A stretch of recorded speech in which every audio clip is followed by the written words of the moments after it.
It is. There's some water falling off of the dam. Let's go check it out. Of course, I definitely have to take off a lot of big stuff.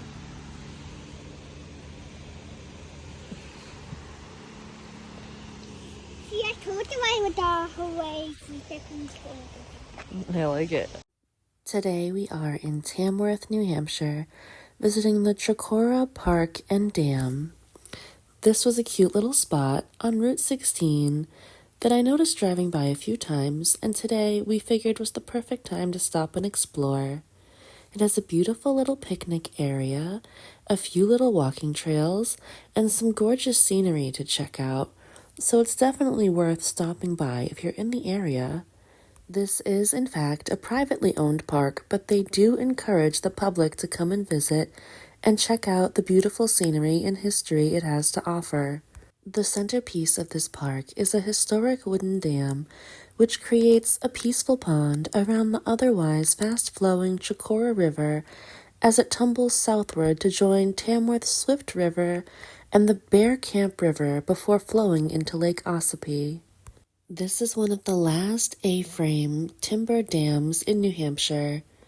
Hidden behind the falling waters are a set of wooden bets that hold back the water in the pond. One of the unusual aspects of this structure are the vibrations that can be heard at certain water levels.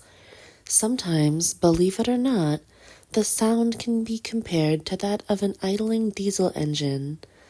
The sound is actually caused by the vibration of the water falling over the dam, often resulting in a visible standing wave pattern. Be careful of the pool. Isn't it pretty? Yes, I really like it. All right, go slow over here, very slowly. No running or jumping. This is where the fall risk is.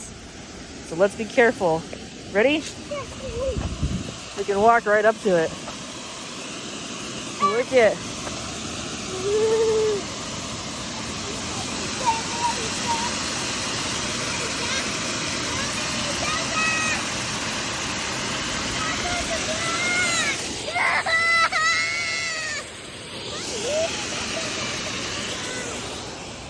Let me see if I can get it.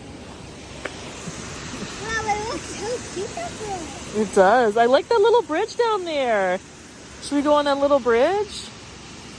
The dam was constructed in approximately 1889 by Charles P. Bowditch, a Boston inventor and anthropologist who spent summers with his family at Lake Chocorua.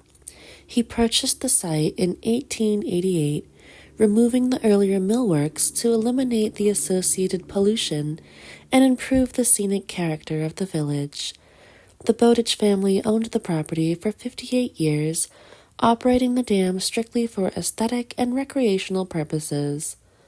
Although a penstock was installed for possible hydroelectric generation, it has never been equipped with a turbine or generator. Prior to 1889, a series of older dams were located near this site, providing the water power for various mills.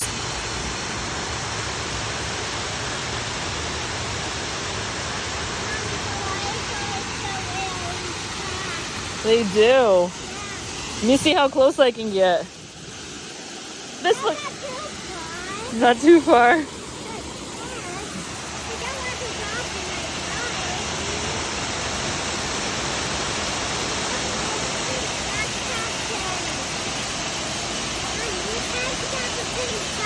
I won't. Be careful over here. One of the earliest dams was built around 1785 by the Tamworth Iron Works. Believe it or not, they used bog ore dredged from Lake Ossipee to produce iron for the manufacture of chains, augers, and nails.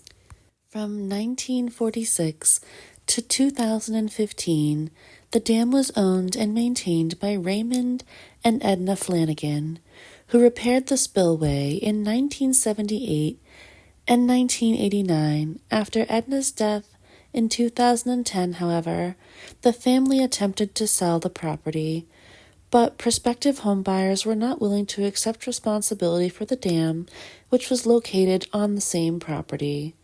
The Flanagans also asked the town and state to take over the dam, but neither had the resources nor interest to maintain and operate the structure, which was in need of significant repairs. The dam had become a liability, and there was growing concern that the dam might be removed in order to eliminate the ongoing costs and risks.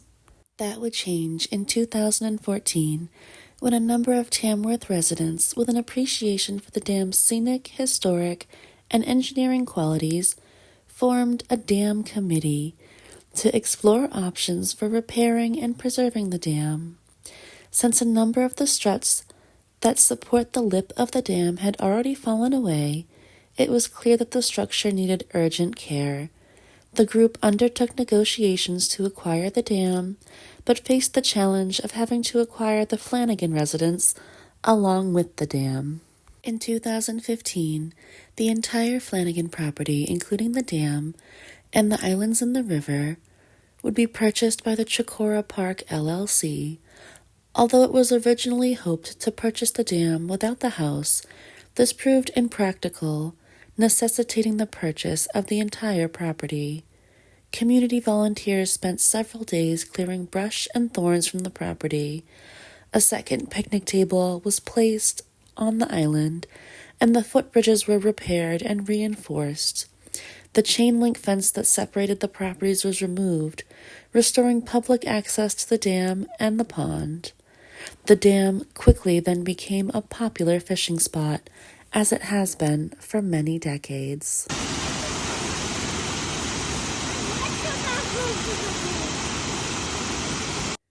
To preserve the structural integrity of the dam, the park owner and others on the dam committee developed a plan to replace the missing upright timber struts that support the lip of the dam. On June 10, 2015, the penstock was opened halfway, lowering the water level in the pond approximately 6 inches, which allowed inspection and measurement of the wooden structures that are normally hidden behind the waterfall. With this information and the assistance of a professional engineer,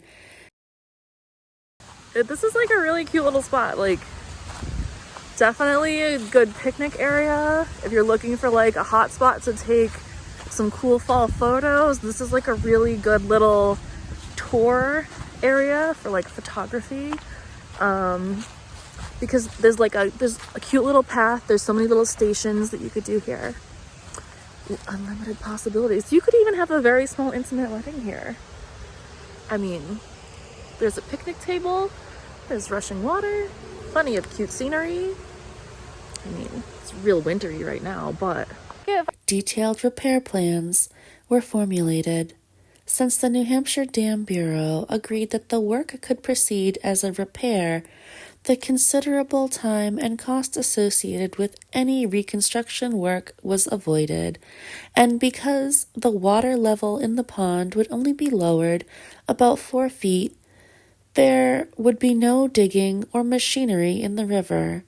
No further permits were necessary, allowing the design and planning to proceed rapidly so the work could be performed while the river was at its lowest midsummer. The actual repairs would occur shortly after during the week of July 28, 2015, with the replacement of all 16 of the primary struts that support the lip of the dam. Local lumber mills produced the new 8 by 8 inch struts from locally harvested eastern hemlock. The actual timber work was conducted by experienced timber framers, cutting a tenon at the base of each new strut that fit into the existing slots in the existing sills. With the assistance of the dam committee members and other volunteers, the timbers were raised into place and held between 2 hemlock repair plates, which in turn were fastened to the existing structure using substantial 3/4 inch bolts. 5 of the secondary struts were also replaced, and a new wear plate was installed along the lip, helping to reinforce and straighten the edge of the dam and produce more uniform waterfalls. While the pond was lowered, a number of holes were plugged in the upstream face of the dam, eliminating most of the water that previously leaked through the stonework. This intensive effort was completed in just 7 days, allowing the pond to be quickly refilled for the continued enjoyment of the residents and visitors alike. Although the 2015 repairs were originally seen as a temporary measure, the overall condition of the structure turned out to be very good, so a near-term replacement of the dam is no longer seen as a necessity.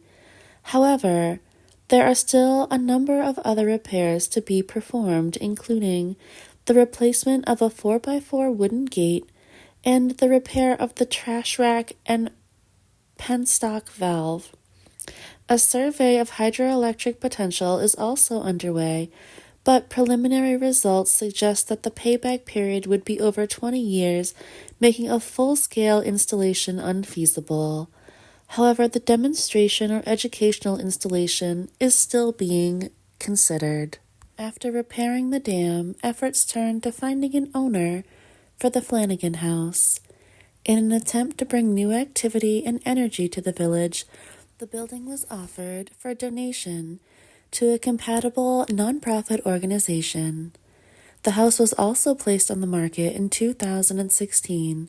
Unfortunately, these efforts were unsuccessful, and in 2018 it was decided that the removal of the house would allow the land to be fully integrated into a larger park, thus providing maximum public benefit from the entire project. With the landscaping now complete, you can cross the footbridges and enjoy river views of the dam from both sides of the river.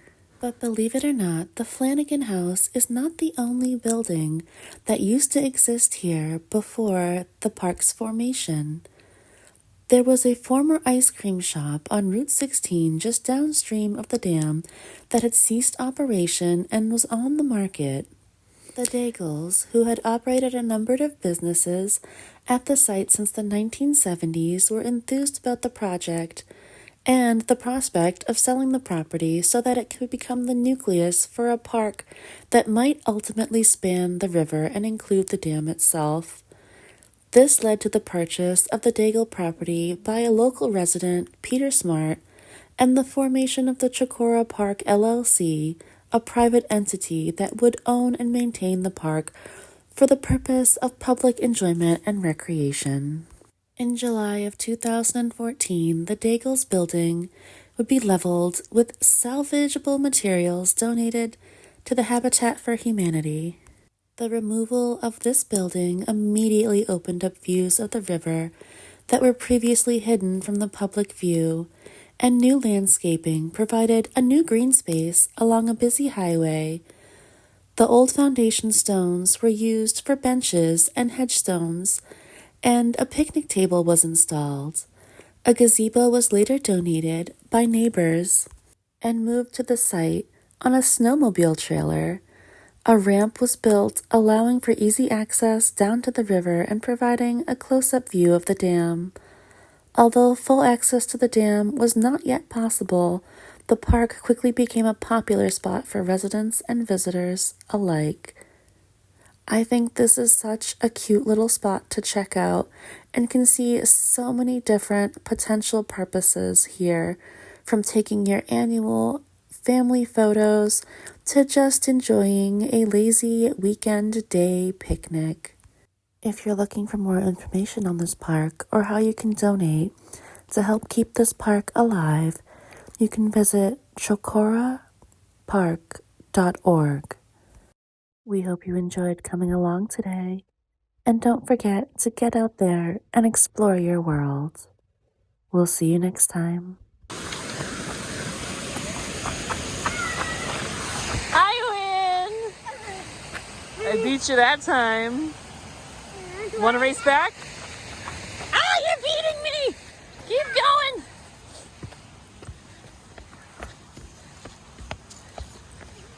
You won! Alright, let's see what this sign says up here. Hold on. I want to see what this says.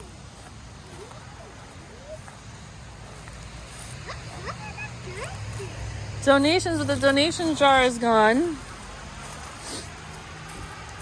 Whoa, look at those icicles. And when the dam freezes. Look at, there's a story of it. Mommy, look at this picture. Yeah, look at those guys working on the dam. Isn't that cool?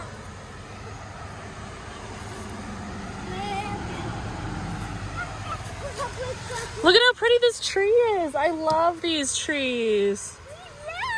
With the pink blooms. Where's this thing? Oh, they must have taken it out. Whoa, these things are so tall.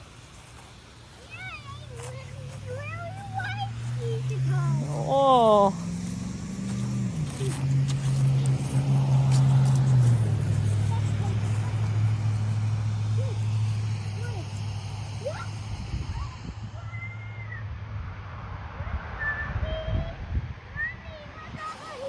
You're in the gazebo.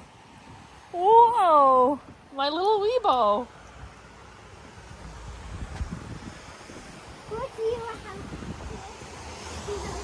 How do I look? Here, take your phone. How do I look in the gazebo?